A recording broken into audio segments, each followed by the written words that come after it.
What is home? It's more than just a place. It's a feeling of safety and well-being. A place turns into our home only after we feel safe, sheltered, and loved by it. But what if this home turns hostile against us? Instead of giving a sense of security, it makes us paranoid of itself.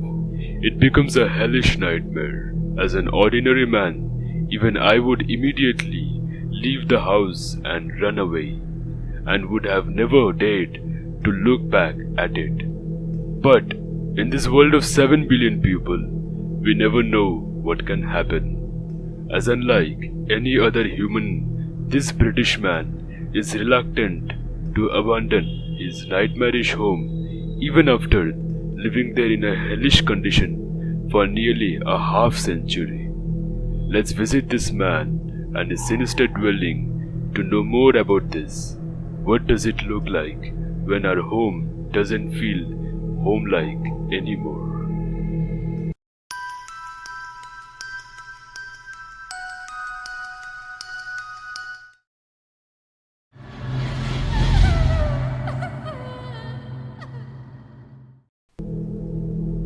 Today, let's travel to the town of Wotton-under-Edge, England.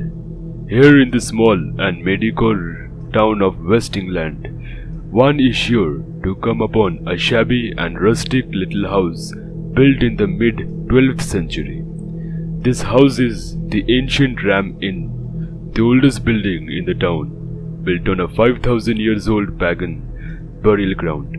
This inn has been a hub of many paranormal activities, from sightings of apparitions to nearly fatal accidents with the hosts. The ancient Ram Inn has seen quite a peculiar and sinister history in the past millennia. So let's walk down history lane and look at the past of this sinister house. The history of this land stretches back to 5,000 years ago. In 3000 BC, an ancient pagan civilization built a burial ground on it. But the absence of any writing or script obscures our knowledge of this civilization. But the same people left another monument located 72 kilometers southwest of Wotton-under-Edge. This site is Stonehenge. Stonehenge is also a burial ground located on the Salisbury Plain, Wiltshire, West England. Besides being built by the same people, these two sites have another connection between them. The burial ground in Wotton-under-Edge sits at the intersection of two ley lines.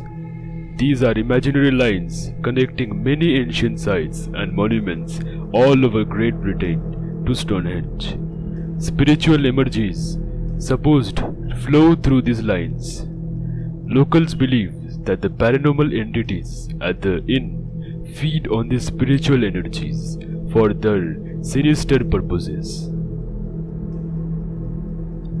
Later on, in the 12th century AD, Bishop Godfrey Gifford of Worcester began constructing the St. Mary the Virgin Church in the same town. What they needed was a building to house their masons and slaves. The church found a low wetland just 5 minutes away from the construction site.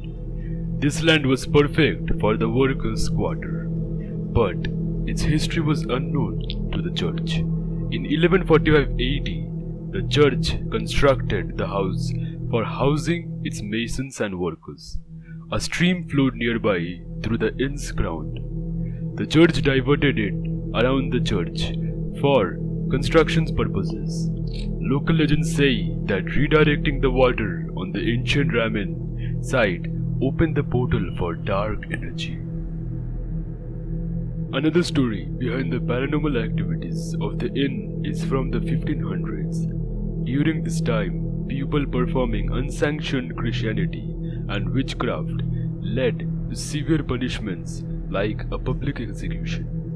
Among these so-called witches was a woman who took refuge in one of the rooms of this English house before being captured and burned at stake. The enraged spirit of this woman still haunts that room of the inn as per local legends, and many other unknown incidents might have occurred through the inn's history, which led to its sinister reputation today. Now let's come to the 20th century. In 1968, a John Humphreys bought this house. Even after knowing the history and stories behind it, he experienced the existence of dark entities on his first night. A force allegedly grabbed his hand and dragged him out of his bed and across the room. After this, he had encountered many other paranormal activities and accidents. Some of them were almost fatal. His wife and 3 daughters left John and the house, but he was stubborn and decided to stay and protect the inn. Inside the house, the family had found many unusual pieces of stuff. These things indicated devil worship and other black magic rituals. Even more disturbing, John had found skeletons of 2 children under the staircase with broken daggers inside them. Many others findings have stunned the Humphreys and their visitors, like a dead cat's remain and witchcraft-related kinds of stuff. The bishop's room on the first floor is infamous, and the guest usually avoids it. Those who did go into the room have reported sightings of an apparition of a monk. The list of paranormal incidents and apparition sightings is endless. Some of these entities are not even souls of the dead, but demons themselves. An incubus and succubus allegedly haunt the sleeping quarters, giving a hellish night to those brave enough to sleep there. And we would upload a video on these demons to make you more acquainted with them. So, what do you think about this house? Haunted or homes? If you ever visit England after this, don't forget to stay a night at this cozy inn.